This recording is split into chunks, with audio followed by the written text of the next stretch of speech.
사탄이 중고 가정용품을 경매하였답니다. 사람들을 골탕 먹이고 위협하고 유혹하고 비난할 때 써먹던 도구들이 탁자 위에 가지런히 진열되어 있었습니다. 각자의 물건들에게는 가격이 매겨져 있었어요. 탐욕에는 가장 비싼 가격표가 붙어 있었고, 또 수군거림에는 그 가격에 반도 못 미치지만은 어쨌든 가격이 붙어 있었습니다. 또 교만에는 더 비싼 가격이 붙어 있었고요. 그렇다고 해서 교만이 가장 비싼 가격은 아니었습니다. 탁자 한 모퉁이에 평범하고 볼품없는 반들반들 광채가 나기는커녕 낡아 쾌쾌한 냄새를 풍기는 물건 하나가 있었는데, 그게 바로 이 물건 중에 가장 비싼 것이었어요. 어떤 손님이 묻습니다. 이게 뭐지요? 이게 보잘것없는 이게 왜 이렇게 비싼 겁니까? 그러자 사탄이 대답을 합니다. 아, 그거 말씀이군요. 이건 제가 가장 소중히 여기는 겁니다. 여기 있는 것들 가운데 가장 쓸모 있는 도구이기도 하지요. 시기와 탐욕과 나태와 정욕이 성도들을 꺾지 못할 때 이 녀석이 신통하게 재주를 부려서 목적을 이룬단 말씀입니다. 솔직히 말해서 이 탁자 위에 있는 모든 도구들로 그리스도인들을 넘어뜨린 숫자보다 이놈 하나로 넘어뜨린 경우가 훨씬 더 많을 겁니다. 그 이름이 뭡니까? 라고 손님이 묻자 사탄은 네, 그건 낙심이라는 물건입니다. 라고 얘기합니다. 오늘 성경을 한번 보십시오. 오늘 9절 말씀에도 우리가 선을 행하되 낙심하지 말지니 포기하지 아니하면 때가 이름에 거두리라. 이렇게 말합니다. 우리는 선을 행하다가 낙심하지 말고 다시 일어서시기를 간절히 바랍니다. 우리가 선을 행하면 낙심하지 말아야 할 이유는 그 첫 번째가 언젠가는 거둘 때가 오기 때문입니다. 우리가 낙심하는 이유가 뭘까요? 무엇이겠습니까?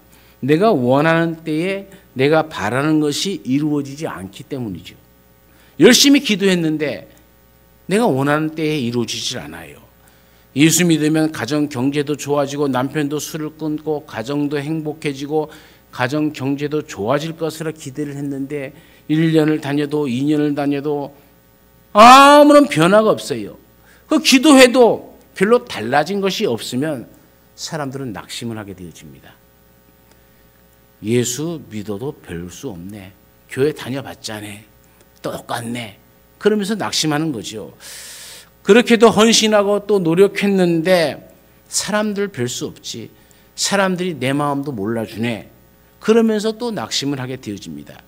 열심히 나쁜 습관을 고치려고 애를 썼는데 어쩐지 변화가 없고 다시 또 제자리인 것 같고 다시 또 제자리인 것 같을 때 아무리 해도 나는 안 되는구나 하면서 또 자신에게 낙심하는 경우도 있죠. 그러나 모든 것이 때가 있다고 전도서 기자는 얘기합니다. 범사에 기한이 있고 천하 만사가 다 때가 있나니 날 때가 있고 죽을 때가 있으며 심을 때가 있고 심은 것을 거둘 때가 있으며 죽일 때가 있고 치료할 때가 있으며 세울 때가 있고 무너질 때가 있다. 여러분, 중국에는 모소라는 대나무가 있습니다. 이 대나무는 산이나 밭에 심어 놓아도 4년 동안에는 땅 밖으로 전혀 솟아오르지 않습니다. 심었는지 안 심었는지도 몰라요. 그냥 4년 동안 맨 그 땅인 것이 있습니다. 땅 속의 뿌리만 사방으로 퍼져나갈 뿐 위로 올라오질 않아요. 그러다가 5년이 되는 해부터는 하루에 한 자씩 약 30cm 이상씩 쑥쑥쑥 자라서 6주가 지나면 15m 이상의 키가 성장합니다. 우리는 근시안적으로 세상을 바라보면서 쉽게 낙심하고 포기하지 말라는 얘기입니다. 여러분, 12년 동안 혈루병을 앓던 여인도 낙심하지 않고 예수님 만나니까 순식간에 그 질병이 치료되지 않습니까? 베데스다 연못가에서 38년 된 환자도 38년 동안 일어나지 못했습니다. 만약 37년째 낙심하고 그 연못을 떠났다면 예수님을 만나지 못했겠죠. 그러나 38년째 예수님을 만나서 한순간에 일어나는 놀라운 기적을 맛보는 삶이 되지 않습니까? 기다리지 못하고 낙심하고 또 포기하지 말아야 합니다.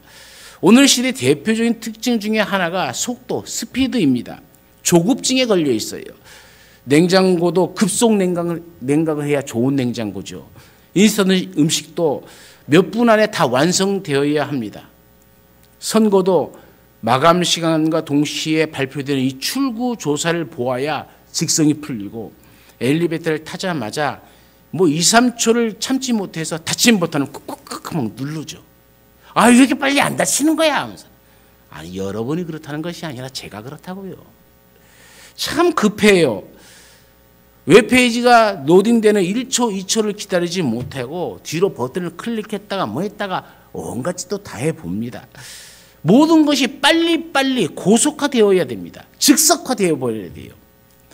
연애도 번개팅을 해야 돼요. 만나서 쉽게 한두 달만 쑥 결혼하고, 그리고 또 1, 2년 안에 싹 이혼해버리고. 결혼도 이혼도 이렇게 빨리 이혼할 줄 몰랐어요. 여러분, 복권도 즉석 복권을 사야 직성이 풀리죠. 안 됐네 그러면서. 버스 탈 때도 그냥 이 인도에서 기다리지 못하고 그냥 차도로 내려가고 한 발자국 더 타려고 하는, 택시 탈 때도 마찬가지 아닙니까? 인도에서 손들어도 서는데 굳이 내려가고 하는 모습을 보면은 참 우리가 너무 급하게 타는구나, 급하게 일을 처리하는구나, 모든 것을 급하게 이렇게 살아가는구나 하는 생각이 듭니다. 그러다 보니 우리나라 민족성 자체가 기다리지를 못해요. 저나 여러분이나 똑같지 않을까 생각을 해봅니다. 그러나 우리가 알아야 할 것은 그 첫 번째가 기다림은 자연의 법칙이고 하나님의 법칙이라는 거예요. 산모는 잉태한 후에 출산을 기다려야 되잖아요. 조급하다고 임신했습니다. 그러면 그 다음날 배째 갖고 애 뽑을 수 없잖아요. 그러니까 자라는 기간까지 기다려야 되는 것 아닙니까? 농부가 씨를 뿌린 후에 추수를 기다려야 되잖아요. 그래서 제가 농사를 못 져요. 한 번은 배추를 키워보려고 배추씨를 심어놓고 그날 아침에 가갖고 이거 왜 안 자라? 또 그냥 이거 되게 안 자네. 몇 시간 계속 그러다가 에이 몰라, 지가 잘하든 말든지 알아서 해. 그런데 어느 순간 또 잘하더라고요. 그냥 가만히 있으면 때가 되면은 다 잘하고 다르는데 참 기다리지 못해요. 이 기다림 속에서 생명은 힘을 만듭니다. 씨앗은 기다림 속에서 흙을 뚫을 힘을 만들고, 새는 기다림 속에서 알을 깰 힘을 만들어 가는 거고요. 애벌레는 번데기로 기다리는 동안 나비가 되어 날개짓 다 힘을 만드는 거 아닙니까? 두 번째로는 기다림은 낭비의 시간이 아니고 창조의 시간이라는 것이죠. 기다림은 고통이 따르지만은 가슴 떨림과 환희가 있는 또 소망의 시간이기도 합니다. 기다리는 자에게는 늘 희망이 있습니다. 빠른 것도 필요하지만 인생은 기다림이 중요해요. 요즘 로또 복권 1등이 얼마인지 잘 모르겠어요. 그런데 로또 복권은 1등 하는 사람이 많으면 내가 타는 액수가 줄어드는 것이고, 또 적으면 타는 액수가 많아지죠. 여러분, 내일 아마 로또 복권을 사보세요.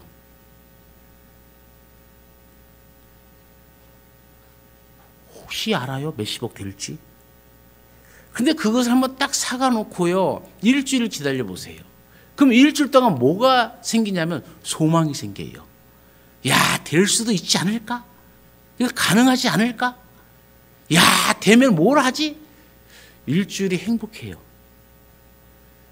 여러분, 이 순간 일주일 안에만 기다림, 일주일 안에는 결국 이제 발표되어지는데, 요 하나이가 샀다고 그 시간이 행복해지더라니까요. 그 시간이 기다려지는 시간이 되어지는 것이죠. 야, 빨리빨리 해갖고 빨리 됐으면 좋겠다는 마음도 있죠. 여러분, 우리가 빠른 것도 필요하지만 인생은 기다림이 중요합니다. 성공적인 인생을 살려면 이 기다림의 훈련이 잘 되어 있어야 돼요. 어떤 일을 하는데 한 번에 되는 일이 어디에 있겠습니까? 로또 복권 사면 딱 한 번에 되면 얼마나 좋겠습니까만은 안 되잖아요. 그러면 또 사요. 그리고 또 일주일간 행복해합니다. 그리고 또 안 되면 잠시 실망하지만 또 사고. 저 사람들이 왜 자꾸 저렇게 복권을 살까 생각을 해봤더니 이 소망 가운데 있기를 원하는 거예요. 이런 우리의 소망은 하나님 아닙니까? 우리의 소망이 로또 복권보다 못하다면은, 하나님을 기다리는 우리의 마음이 이 로또 복권보다 못하다면 우리의 신앙을 한번 점검해 봐야죠. 금방 발표되고 금방 수십 번 떨어지는 로또 복권도 그렇게 소망을 가지고 기다리는데, 영원하신 하나님, 영원한 복을 누리게 주시는 하나님을 기다리는데 어떻게 그렇게 기쁨도 없이 살아갈 수 있을까? 하나님께 소망을 두시고 하나님께서 주시는 그 기쁨을 우리 심령 속에 가득 채워나가기를 간절히 축원합니다. 아브라함은 아들을 준다는 하나님의 말씀을 붙들고요, 25년 동안 기다렸어요. 노아는 방주를 만들 때에 120년을 기다렸습니다. 모세는 40년을 기다려서 하나님의 쓰임받는 일꾼이 되었고요, 다윗은 왕으로 기름 부은 이후에 17년이라는 세월을 기다렸습니다. 요셉의 총리가 되기까지는 그 지루한 세월을 기다림 속에 더하여 3년이라는 감옥 생활의 기다림도 필요했죠. 갈렙은 45년을 기다리며 85세에 원하는 산지를 받게 되어집니다.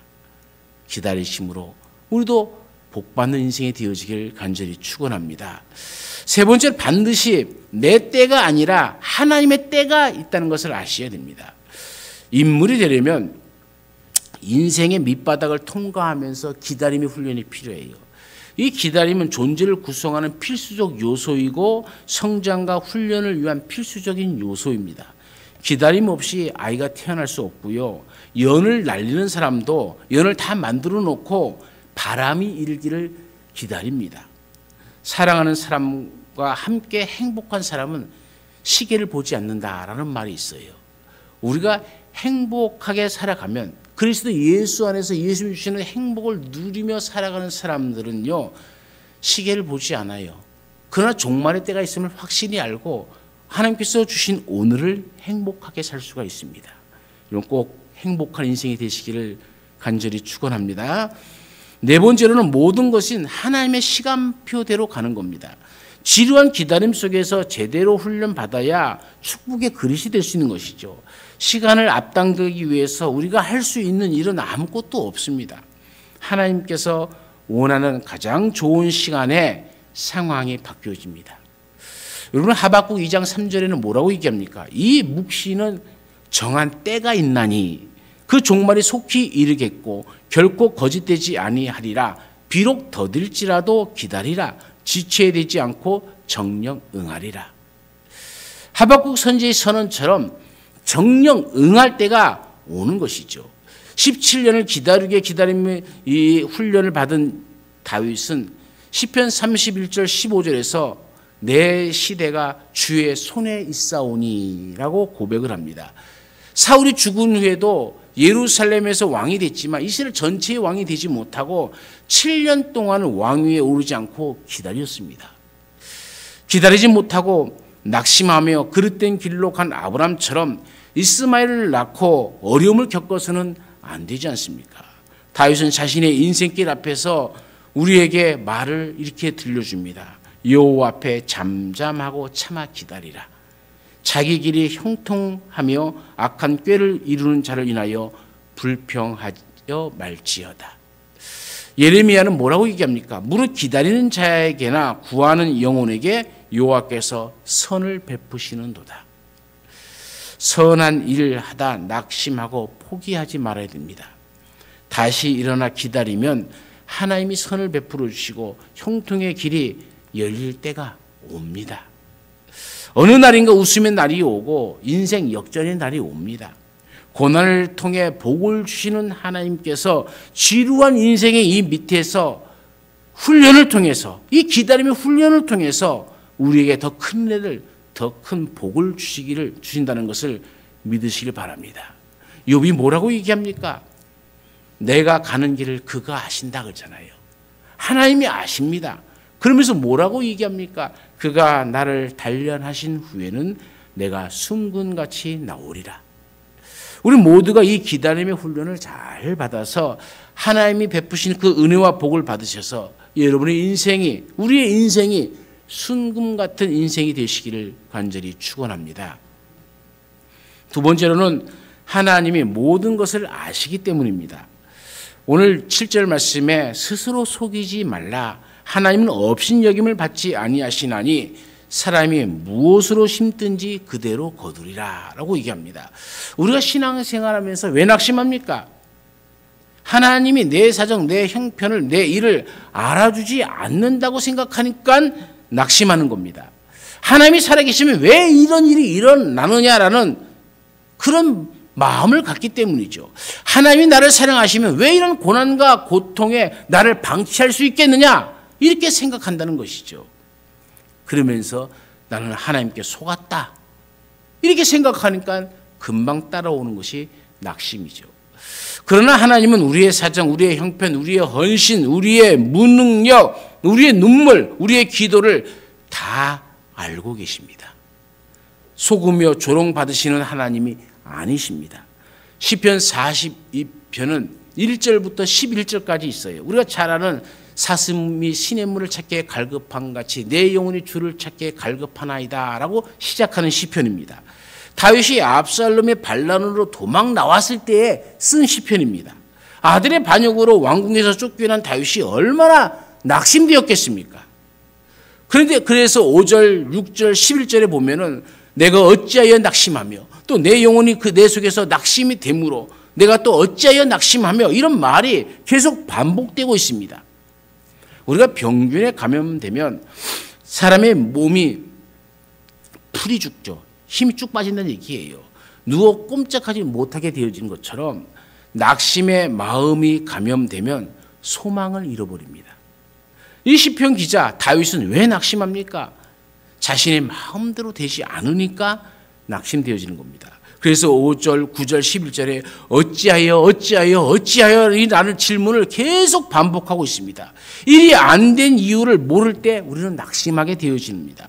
어찌하여 하나님이 자신을 잊었는지, 어찌하여 원수들이 핍박하는지를 몰라 안타까워하고 있습니다. 그래서 어찌하여 또 어느 때까지 이거를 시편 42편 1절부터 11절까지 11구절 속에서 7번이나 계속적으로 반복하고 있어요. 사람들이 비방하며 인정하지 않습니다. 3절에 사람들이 다윗을 향해서 뭐라고 얘기합니까? 내 하나님이 어디 있느냐 하며 조롱합니다. 하나님이 계시면 너에게 그런 일이 일어날 수 있겠느냐? 한두 번이 아닙니다. 종일 그렇게 사람들이 쫓아다니면서 다윗을 괴롭힌다는 겁니다. 10절 말씀에는 뼈를 찌르는 칼같이 대적들이 비방을 한다고 얘기합니다. 그럴 때 다윗은 이런 모든 비방과 또 내 마음속에 생기는 낙심으로부터 어떻게 그것을 극복하고 일어나게 되어집니까? 다윗의 고백이 2절에는 이렇게 얘기합니다. 하나님은 살아계신 하나님이시다. 5절과 11절에는 하나님은 우리를 도우시는 하나님이시다. 이렇게 고백을 하는 거죠. 그래서 어떻게 합니까? 8절에는 낙심하는 것이 아니라 이제는 찬양하고 기도합니다. 하나님의 능력을 의지하며 일어남이 1절과 2절과 6절과 8절에 계속적으로 나타나고 있습니다. 끝까지 하나님을 신뢰하며 약속 붙들고 일어나는 것이죠. 이제 사람이 평가에 네 하나님이 어디 있느냐? 네 하나님이 있다면 네가 이렇게 망할 수 없고 자식에게 배신을 당하는 일이 없을 것 아니냐라는 그런 평가에 연연하지 않습니다. 오늘 우리는 다윗이 그런 것처럼 선한 일을 하다가 아무도 알아주지 않는다고 낙심해서는 안 됩니다. 하나님은 살아계신 하나님인 줄로 믿습니다. 하나님은 우리를 도우시는 하나님이신 줄로 믿습니다. 종교개혁을 한 루터의 아내는 카타리나 폰보라라는 여인입니다. 수녀였습니다. 수녀원을 탈출했어요. 여러분 쉬운 일이 아닙니다. 그 당시에 수녀원에서 탈출하는 수녀를 도왔다는 이유로 한 남자를 사형에 처하기도 한 시대였어요. 그런 시대에서 루터는 이 천주교의 모든 것이 잘못된 것을 알고 자기가 있던 그곳에서 수녀들을 탈출시킵니다. 탈출시킬 때에 구운 청어를 담은 비린나는 그 통에다가 수녀들을 함께 넣어서 위장하여 탈출시켰고 그 수녀 중에 카타리나 폰 보라라는 여인과 결혼을 하게 되어집니다. 그러다가 루터가 95개의 조의 반박문을 발표하고 종교 개혁을 단행하죠. 루터가 종교 개혁을 할 때에 이제 최후의 변론을 위해서 웜스 공회에 나가야만 했습니다. 이 변론에서 정죄가 되어지면 루터는 화형을 당하든지 추방되든지 뭐 둘 중에 하나였죠. 그래서 루터는 낙심하게 되어집니다. 루터가 두려워 떨고 있자 이 아내는 상복을 입고 울기 시작합니다. 루터가 왜 우냐고 물어요. 그러자 그녀는 하나님이 돌아가셨습니다. 그래서 내가 웁니다. 루터는 버럭 화를 내면서 야단을 칩니다. 이 무슨 망령된 소리냐고. 그러자 부인이 그러면 왜 하나님이 돌아가시지 않았는데 당신은 그렇게 낙심하며 두려워하고 있습니까? 라고 반문을 합니다. 이 말을 듣고 루터는 웜스 공회의 모든 기와장이 다 마귀일지라도 나는 여호와를 인하여 앞으로 나아간다 하고 소리치며 종교 개혁을 단행하였습니다. 하나님은 돌아가신 죽은 하나님이 아니시잖아요. 우리의 사정을 모르시는 하나님이 아니지 않습니까? 사람들에게 속는 하나님이 아니지 않습니까? 조롱당하고 업신여김을 당하는 그런 하나님이 아닙니다. 우리 하나님은 우리의 사정을 다 아시고 우리의 헌신을 다 아시는 하나님인 줄로 믿습니다. 그 하나님이 우리에게 상급을 주실 것이고 우리의 눈물을 다 닦아 주실 것입니다. 아무도 내 사정 몰라 주어도 우리 하나님은 우리의 사정을 알아주십니다. 그렇기 때문에 여러분 선을 행하다 낙심하지 마시고 다시 일어서서 그 선을 끝까지 행하시는 우리의 삶이 되어질 간절히 축원합니다. 마지막 세 번째로 신문대로 거두기 때문입니다. 오늘 성경에 보면 거둔다는 말을 계속 반복하고 오면서 7절에는 그대로 거두리라, 8절에는 거두고 거두리라, 9절에는 때가 이름에 거두리라 라고 말씀합니다. 이 거둔다는 말은 데리세이라는 말로서 추수한다는 뜻입니다. 사람이 낙심하는 이유가 무엇이겠습니까? 자신이 기대한 바를 거두지 못하기 때문에 그런 거죠. 기대가 없으면 낙심도 없는 겁니다. 자식에 대한 기대, 부모에 대한 기대, 교역자나 직분자에 대한 기대, 성도들에 대한 기대가 있었는데 그 기대가 거품으로 끝날 때에 낙심하게 되어지죠. 그러나 오늘 말씀에 보면은 우리가 알아야 될 첫 번째가 어떤 씨를 뿌리느냐에 따라 결실의 계절에 그 씨앗의 열매를 거둔다는 겁니다. 선한 것을 심었으면 반드시 선한 열매를 거두고 악한 것을 심었으면 반드시 그 악한 열매를 거둔다는 것이죠. 두 번째는 어디서 무엇을 심느냐에 따라서 수확이 결정되어집니다. 육체를 따라 심을 것인가, 성령께서 주장하는 대로 심을 것인가, 그 결정에 따라 우리 열매는 전혀 달라지는 겁니다. 육체의 열매는 5장 19절부터 21절까지 나와 있고요. 성령의 열매는 22절부터 23절에 나와 있습니다. 믿음을 심으면 믿음의 열매를 거두고, 소망을 심으면 소망의 열매를 거두고, 사랑을 심으면 사랑의 열매를 거둡니다. 용서를 심으면 용서의 열매를 거두는 거죠. 예수님께서는 친히 이렇게 말씀하십니다. 누구든지 제자의 이름으로 이 소자 중 하나에게 냉수 한 그릇이라도 주는 자는 내가 진실로 너에게 이르노니 그 사람이 결단코 상을 잃지 아니하리라.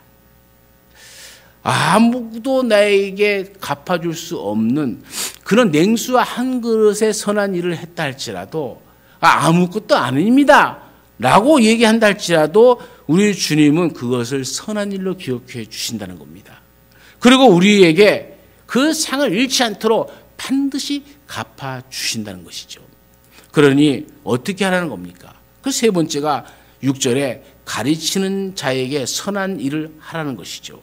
10절의 말씀해 보십시오. 기회 주어졌을 때 모든 사람에게 착한 일을 하되 특히 믿음의 식구들에게 선한 일을 하라라고 얘기합니다. 예수님은 친히 말씀하시기를 너희를 영접하는 자는 나를 영접하는 것이요 나를 영접하는 자는 나 보내신 이를 영접하는 것이니라. 선지자의 이름으로 선지자를 영접하는 자는 선지자의 상을 받을 것이요 의인의 이름으로 의인을 영접하는 자는 의인의 상을 받을 것이니라. 자꾸 선한 일을 하지 않고 낙심된 일만 하면 안 된다는 얘기입니다. 가르치는 자를 비방하고 낙심되게 만들고 가난한 형제를 낙심되게 만들면 안 된다는 겁니다. 우리가 보호전쟁이라는 전쟁이 있었습니다. 프랑스의 보호백인과 영국이 서로 남아프리카에서 식민지 쟁탈전을 벌이는 것이 보호전쟁입니다. 1차 전쟁, 2차 전쟁이 있었는데 그 2차 전쟁 당시 때에 아주 특이한 죄명으로 유죄 판결을 받은 한 병사가 있었습니다. 그 죄명이 동료 병사들을 낙심시킨 죄라는 죄입니다. 이 사람이 한 일은 군인들 사이를 돌아다니면서 적이 얼마나 강한지, 왜 우리는 적을 방어하기 어려운지, 또 이 도시는 필경 점령될 거라면서 여러 말들을 떠들고 다녔다는 것이죠. 낙심시키는 전문가가 된 것입니다. 그래서 그의 죄목은 동료 병사들을 낙심시킨 죄다라는 죄명이 붙은 겁니다. 우리는 낙심 전문가가 되어서는 안 됩니다. 심은 대로 거둡니다. 여러분이 자꾸 낙심 전문가가 되어서 낙심의 말을 하면은 계속적으로 여러분의 삶이 낙심되는 일만 생깁니다. 심은 대로 거두잖아요. 선을 심었으면 지금 나타내는 일로 결코 낙심하지 말아야 됩니다. 때가 되면 하나님은 좋은 열매를 맺게 해 주실 것입니다. 교회를 위해서, 가정을 위해서, 자녀들을 위해서, 열방을 위해서 하나님 나라를 위해 선한 것을 심으면서 낙심하지 않기를 간절히 축원합니다. 사도행전을 통해서 바울의 삶을 보면 낙심할 것이 얼마나 많이 깔려 있습니까? 가는 곳마다 환영해 주는 사람들보다도 낙심할 만한 일들이 생겨나잖아요. 아시아에서 복음을 전하기를 원했지만 마게도니아 사람이 환상을 보고 빌립보 유럽 땅으로 갑니다. 점치는 아이를 고쳤다가 감옥에 가 매를 맞아요. 여러분, 선한 일을 했는데 이런 결과가 오면 오늘 금방 낙심하고 포기해버립니다. 데살로니가에 큰 부흥이 있었지만 계속 깡패 같은 이 유대인들이 쫓아와서 비방하고 때립니다. 그래서 베레아로 도망갑니다. 그러나 대적자들은 스토커처럼 또 쫓아옵니다. 디모데와 실라를 남겨두고 혼자 아테네로 고린도로 가서 교회를 개척합니다. 그런데 고린도 교회들이 사도 바울을 어떻게 생각합니까? 이중인격자라고 욕합니다. 사대의 권을 인정하지 않습니다. 설교 못한다고 조롱합니다. 편지는 능력이 있는데 설교를 들을 것도 없네라고 얘기합니다. 여러분, 얼마나 낙심되겠습니까? 그러나 사도 바울은 이렇게 고백합니다. 우리가 사방으로 우겨쌈을 당하여도 쌓이지 아니하며 답답한 일을 당하여도 낙심하지 아니하며 박해를 받아도 버림받지 아니하며 거꾸로 트림을 당하여도 망하지 아니한다. 얼마나 확신에 찬 고백입니까? 어떤 나이 많으신 목사님이 설교할 때 말이 느려서 초신자들이 낙심하고 교회에 나오지 않는다는 불평들을 교인들이 합니다. 목사님, 말 좀 빨리 하세요. 조금 빨리 하고 생동감을 주려고 말에 강약을 주어 설교하려고 해도 고쳐지지가 않는 거예요. 그런데 어느 날 설교를 하는데 정말 그날은 따발총처럼 빠르게 설교를 했습니다. 그래서 교인들이 궁금해서 목사님에게 묻습니다. 그러자 목사님이 하는 말이, 내가 오늘 실수로 아내의 틀니가 내 틀린 줄 알고 잘못 끼고 왔어요. 그랬더니 따발총처럼 설교가 나오네요. 그러더래요. 여러분, 웃자고 하는 얘기입니다. 하지만 우리가 남에게 기대는 많이 하지만 참 자기 자신을 고친다는 건 쉽지 않아요. 특히 낙심. 여러분, 나도 모르게 한숨이 나오지 않습니까? 안 나오면 감사할 일이고요. 그런데 조금만 낙심되는 일이 있으면 우리는 그만 이게 붙어요. 참 안타깝습니다. 여러분, 사도 바울이 한숨 쉴 일 같으면 사도 바울처럼 한숨 쉴 일이 많은 사람이 어디 있습니까? 그러나 그는 어떤 비난과 어떤 방해, 어떤 장애물을 당해도 낙심하지 않습니다. 그의 유언적인 말을 디모데에게 보낸 편지 속에서 나옵니다. 뭐라고 얘기합니까? 나는 선한 싸움을 싸우고 나의 달려갈 길을 마치고 믿음을 지켰으니 이제 후로는 나를 위하여 의의 면류관이 예비되었으므로 곧 의로우신 재판장이 그날에 내게 주실 것이며 내게만 아니라 주의 나타나심을 사모하는 모든 자에게니라. 여러분, 우리는 낙심하지 말고 주님을 바라보시기 바랍니다. 나에게 주실 상급을 준비해 놓고 기다리시는 주님을 바라본다면 우리가 그 낙심에서 이길 수 있게 되어집니다. 이 땅에서 기대한 바를 이루려고 하니까 자꾸 낙심되어지는 겁니다. 영원한 나라를 바라보시길 바랍니다. 우리의 의로우신 재판장을 바라보시길 바랍니다. 우리의 선행을 정말 알아주시는 하나님을 바라보고 우리 하나님이 우리의 눈물을 다 닦아주시고 우리의 수고를 다 알아주시고 우리의 삶을 다 평가해 주시면서 착하고 충성된 종이라 칭찬할 때가 반드시 옵니다. 여러분, 예수님도 보십시오. 인류 구원이라는 선한 일을 위해서 이 땅에 오셨지만 이 땅에 오실 때부터 주님은 대접받지 못했습니다. 전파하시고 가르치고 치유하시는 일들을 참 많이 하셨습니다. 그런데 사람들이 다 환영합니까? 끝까지 예수님을 쫓아다니며 괴롭힌 자들이 있습니다. 조롱하고 협박하고 고발하고 모욕을 주고 배반하고 비협조적이고 그래서 마침내는 예수님을 잡아 십자가에 체형을 시킵니다. 그렇다고 우리 주님께서 낙심하며 선한 일을 포기하였습니까? 내가 너희를 위해 왔는데 참 너희가 이럴 수가 있냐? 이 배신자들아, 그렇게 말씀하시지도 않았습니다. 인류 구원의 사역을 다 이루셨습니다. 우리는 천국을 사모하며 사는 사람들이죠. 예수님도 바울도 선한 일을 하면서 이 땅에서 기대한 만큼 성과를 거두었습니까? 신앙의 인물들을 보십시오. 모세, 예레미야, 다윗, 이사야, 하박국, 엘리야, 엘리사, 세례, 요한 수많은 사람들이 선한 일을 하다가 어떻게 되었습니까?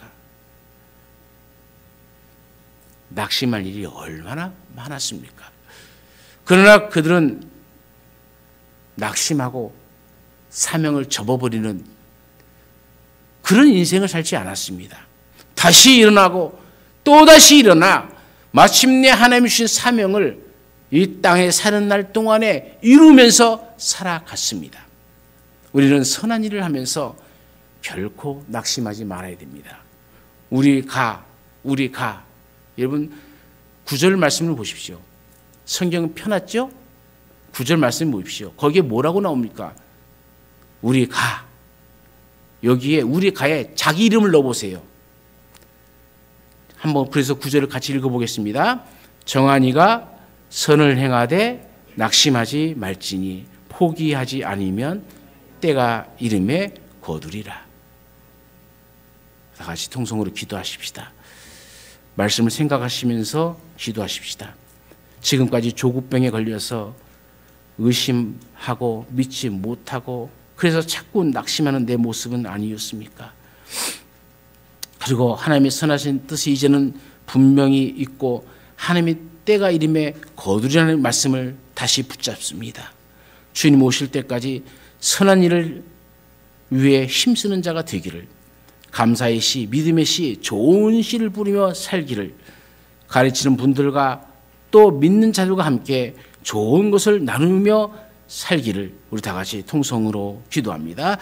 거룩하신 하나님 아버지, 주의 은혜와 사랑에 감사를 드립니다. 이 거룩한 주일에 우리가 하나님의 말씀을 대합니다. 주님, 우리에게 주신 이 말씀을 통해서 우리가 다시 한번 힘을 얻고 일어서게 하여 주옵소서.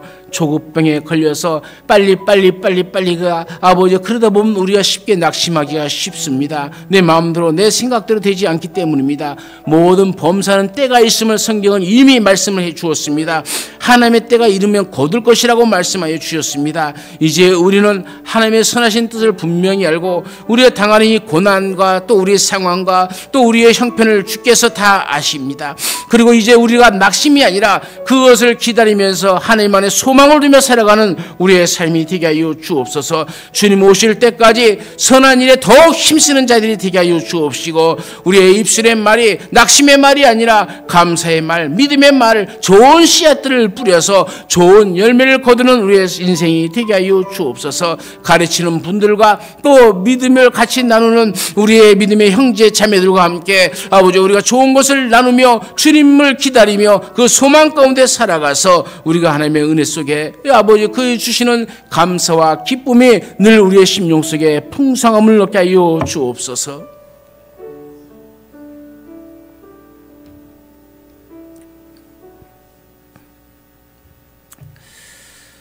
하나님의 뜻을 분명히 깨닫고 우리가 이제 믿음으로 살기를 고백합니다. 왜 빨리? 왜 조금 더 빨리? 왜 더 빨리?